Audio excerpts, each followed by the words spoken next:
സാമൂഹ്യ സുരക്ഷാ പെൻഷനുകൾ, ക്ഷേമനിധി പെൻഷനുകൾ കൈപ്പറ്റുന്ന ഗുണഭോക്താക്കൾക്ക് സംസ്ഥാന സർക്കാരിന്റെ വമ്പൻ ആനുകൂല്യ പ്രഖ്യാപനമെത്തി. ഇലക്ഷനോടനുബന്ധിച്ച് ഗുണഭോക്താക്കൾക്ക് കൂടുതൽ ആനുകൂല്യങ്ങൾ എത്തിച്ചേരും. സർക്കാർ സഹായത്തോടുകൂടി പെൻഷൻ തുക വിതരണം ചെയ്യുന്ന ക്ഷേമനിധി ബോർഡുകൾ വഴി പെൻഷൻ തുക സ്വീകരിക്കുന്ന ഗുണഭോക്താക്കൾക്കും ആനുകൂല്യങ്ങൾ എത്തിച്ചേരും. ഓണത്തോടനുബന്ധിച്ച് ഗുണഭോക്താക്കൾക്ക് തനത് മാസത്തിലെ പെൻഷൻ തുകയായ 1600 രൂപയ്ക്കൊപ്പം ഒരു ഗഡു പെൻഷൻ കുടിശ്ശിക കൂടി നൽകിയിരുന്നു. ഇതോടുകൂടി ശേഷിക്കുന്ന ഒരു ഗഡു കുടിശ്ശിക മാത്രമാണ് ഇനി ഗുണഭോക്താക്കൾക്ക് എത്തിച്ചേരാനുള്ളത്. ഇലക്ഷന് മുന്നോടിയായി കുടിശ്ശിക തീർത്ത് വിതരണം നടപ്പാക്കുന്നതിന്റെ ഭാഗമായി ഗുണഭോക്താക്കൾക്ക് ഒക്ടോബർ മാസത്തിലും 3200 രൂപ വീതം എത്തിച്ചേരുന്നു.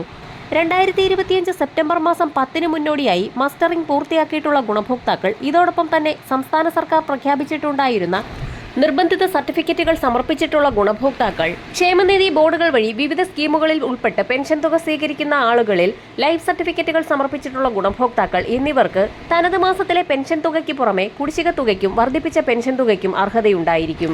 കൈകളിൽ തുക സ്വീകരിക്കുന്ന 24 ലക്ഷത്തോളം വരുന്ന ഇന്ദിരാഗാന്ധി ദേശീയ വാർദ്ധക്യകാല പെൻഷനുകൾ, വിധവാ പെൻഷനുകൾ, ഭിന്നശേഷി പെൻഷനുകൾ കൈപ്പറ്റുന്നവരിൽ NSAP വിഭാഗത്തിൽ ഉൾപ്പെട്ട് കേന്ദ്രവിഹിതം കൂടി ചേർത്ത് പെൻഷൻ തുക സ്വീകരിക്കുന്ന ഗുണഭോക്താക്കളും 200 മുതൽ 500 രൂപ വരെയുള്ള കേന്ദ്രവിഹിതം മുടങ്ങാതെ എത്തിച്ചേരുന്നതിനായി ബാങ്ക് അക്കൗണ്ടുകൾ എടുക്കണമെന്ന് നേരത്തെ തന്നെ കേന്ദ്ര നിർദ്ദേശം വന്നിരുന്നു. ഇത്തരത്തിൽ അക്കൗണ്ടുകൾ എടുത്തിട്ടില്ലാത്ത ഗുണഭോക്താക്കൾക്ക് ഈ തുക മുടങ്ങുന്നതാണ്.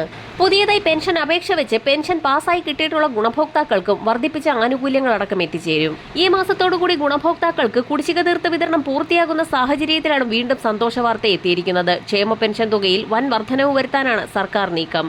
നിലവിൽ 400 രൂപ കൂടി കൂട്ടി 2000 രൂപയാക്കാനുള്ള ആലോചനകളാണ് പുരോഗമിക്കുന്നത്. ഇക്കാര്യം ഈ മാസം തന്നെ പ്രഖ്യാപിക്കും. പങ്കാളിത്ത പെൻഷൻ പിൻവലിച്ചേക്കും. പങ്കാളിത്ത പെൻഷൻ പിൻവലിച്ച് അഷ്വേർഡ് പെൻഷൻ സ്കീം പ്രഖ്യാപിക്കാനും ആലോചനയുണ്ട്.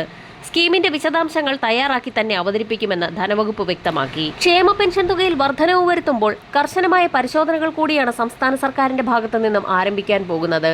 പെൻഷൻ തുകയിൽ വർധനവ് വരുത്തുന്നത് കടുത്ത സാമ്പത്തിക പ്രതിസന്ധിക്ക് ഇടയാക്കുന്ന സാഹചര്യത്തിലാണ് ഏറ്റവും അർഹതപ്പെട്ട ഗുണഭോക്താക്കൾക്ക് മാത്രം പെൻഷൻ തുക എത്തുന്ന രീതിയിൽ പുതിയ വിതരണ ലിസ്റ്റിന്റെ അടിസ്ഥാനത്തിൽ ആരംഭിക്കാൻ പോകുന്നത്. ഭൗതിക സാഹചര്യ പരിശോധനകൾ വരും ദിവസങ്ങളിൽ തന്നെ ആരംഭിക്കും. പരിശോധനയുടെ ഭാഗമായി അനർഹമായി പെൻഷൻ കൈപ്പറ്റുന്നവരെ കണ്ടെത്തിയാൽ അവർ ഇതുവരെ കൈപ്പറ്റിയ മുഴുവൻ പെൻഷൻ തുകയും പലിശയടക്കം തിരിച്ചുപിടിക്കാനാണ് സർക്കാർ നീക്കം. കഴിഞ്ഞ ദിവസങ്ങളിലെ കർശന പരിശോധനയിൽ ഇരട്ട പെൻഷൻ അടക്കം അനർഹമായി കൈപ്പറ്റുന്നവരെ കണ്ടെത്തിയിട്ടുണ്ട്.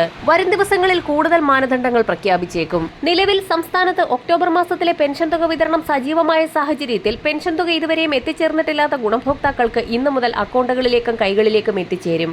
ഇതോടൊപ്പം തന്നെ 200 മുതൽ 500 രൂപ വരെയുള്ള കേന്ദ്രവിഹിത വിതരണം കൂടി പ്രഖ്യാപിച്ചിട്ടുണ്ട്.